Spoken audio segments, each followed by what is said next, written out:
जय श्री राधे राधे। सभी साथियों को बसंत पंचमी की बहुत बहुत शुभकामनाएं। बसंत पंचमी के दिन ही माता सरस्वती प्रकट हुआ है। जब सृष्टि में अज्ञान, मौन और अंधकार था, तब ब्रह्मा जी की प्रार्थना पर माता सरस्वती प्रकट हुई और बीना के मधुर स्वर से ज्ञान का संचार किया। मनुष्य को वाणी, लेखन, संगीत और विवेक प्रदान किया। बसंत ऋतु स्वयं नवजीवन, नई ऊर्जा और सृजन का प्रतीक है। इसलिए इस दिन ज्ञान की देवी माता सरस्वती की पूजा की जाती है। प्रिय साथियों, कथा के अंत तक अवश्य सुने।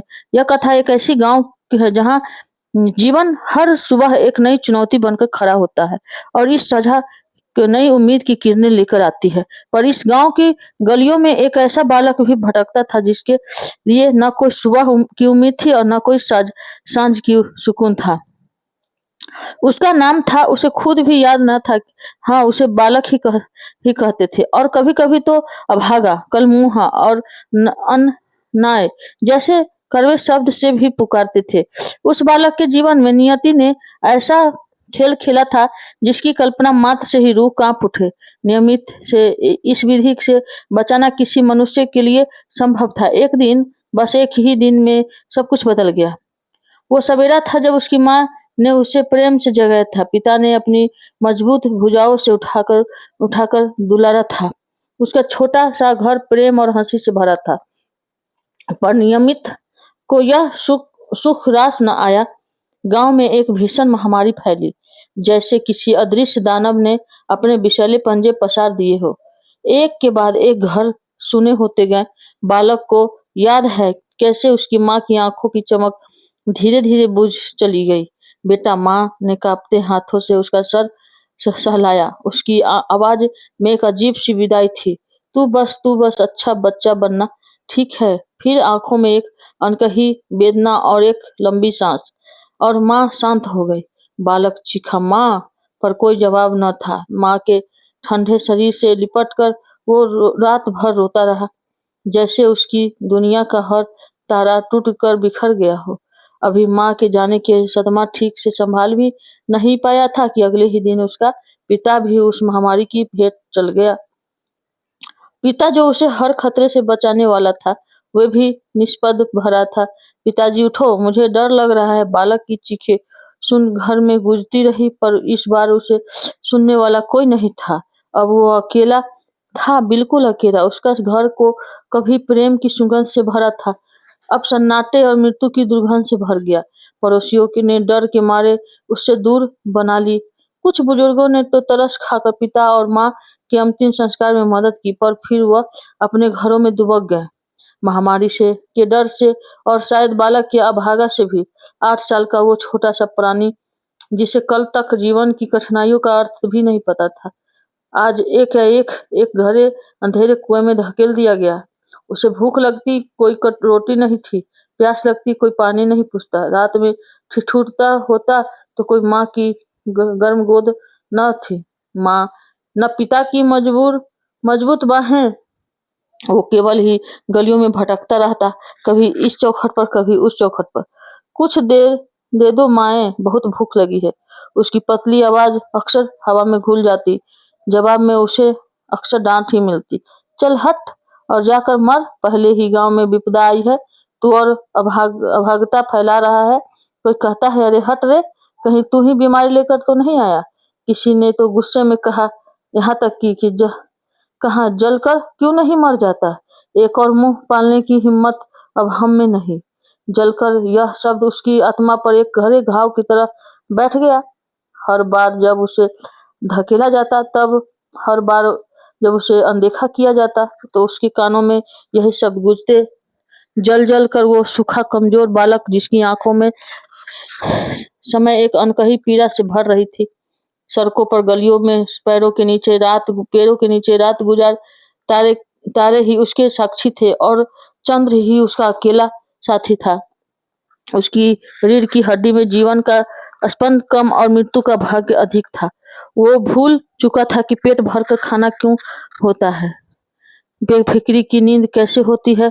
हर पल उसे यही डर सताता कि अगला पल क्या करे आएगा, और क्या वो जलकर मरने वाला है। एक दिन तपती दोपहरी में, जब सूरज आग के गोले सा बरस रहा था और सर में अंगारों में जल रही थी। बालक एक पुरानी टूटी हुई धर्मशाला की सीढ़ियों पर बेजान सा पड़ा था। उसकी आंखें में शून्य था, जैसे अब रोने के लिए आंसू भी न बचे हो।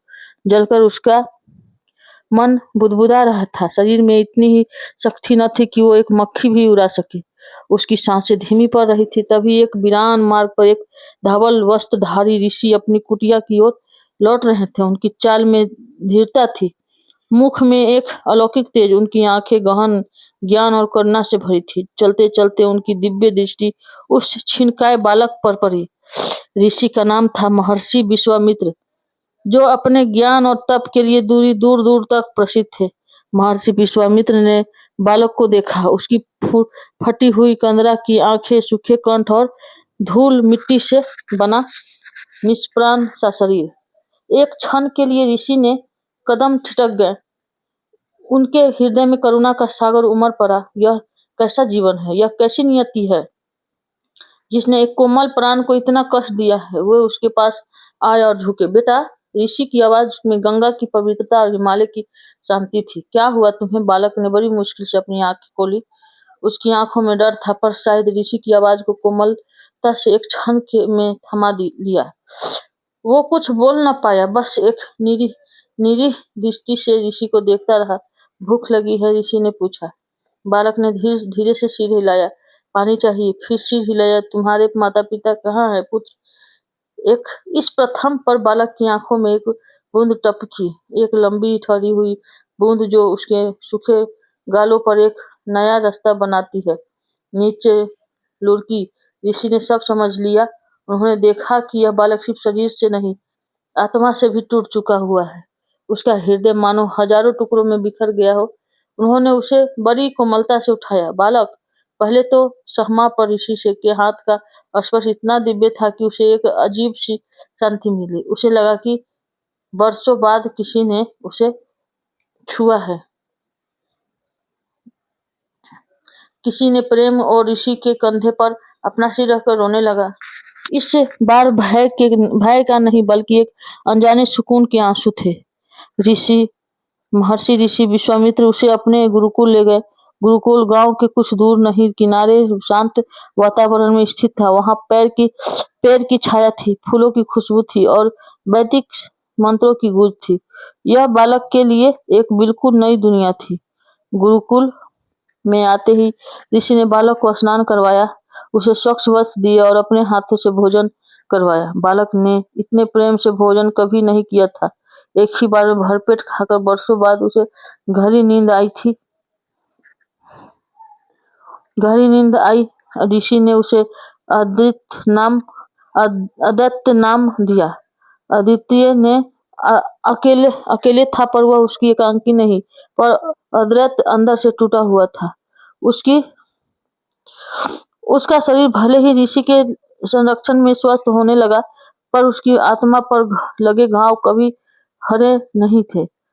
गुरुकुल के अन्य ऋषि उसे शिष्य देखकर उत्सुक होते, कुछ प्रेम से उसके पास आते तो उससे बात करने की कोशिश करते, पर अद्वैत की आंखों में कभी एक शून्य तैरता रहा।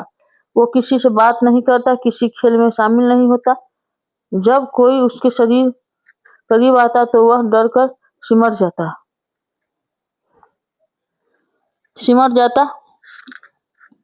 कोशिश करते। आदित्य की आंखों में कभी एक शून्य तैरता रहता, किसी खेल में शामिल नहीं होता। जब कोई उसके करीब आता तो वह डर जाता।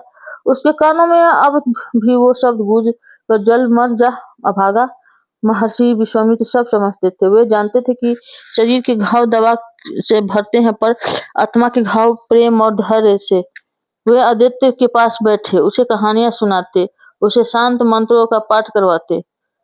आदित्य चुपचाप सुनता, पर उसकी आंखों में एक पहले जैसी चमक कभी नहीं थी। एक दिन बीतते गए, सप्ताह बीतते गए। आदित्य गुरुकुल के जीवन से थोड़ा परिचित हो गया, पर घुल मिल नहीं पाया। वो रोज सुबह गुरुजी के साथ भोर की प्रार्थना में बैठता, संध्या काली आरती में भी शामिल होता, पर उसका मन कहीं और भी भटक रहा था। उसे अपनी माँ की याद आती, पिता की याद आती। उसे लगता कि यदि पिता की याद आती, उसे लगता कि यहाँ पर उसका अपना कोई नहीं है, वे अनाथ ही है। अनाथ यह शब्द उसके दिल में एक तीखे कांटे का चुभता था। ऋषि उसे कभी-कभी अपनी गोद में लेते, उसका सिर सहलाते, अदत्त के कहते हुए अकेले नहीं, वो पूरा गुरुकुल का प्राकृतिक परमात्मा सब तुम्हारे साथ है। पर अदय की आंखों में ऋषि प्रसन्न था। अपनी कौन अपना? मेरे माता-पिता भी चले गए। वे अक्सर नदी किनारे जाकर बैठा जाता और घंटों बहती धारा को देखता रहता। उसे लगता कि उसकी जिंदगी भी इसी धारा की तरह बहती जा रही है, बिना किसी किनारे के, बिना किसी दिशा के। एक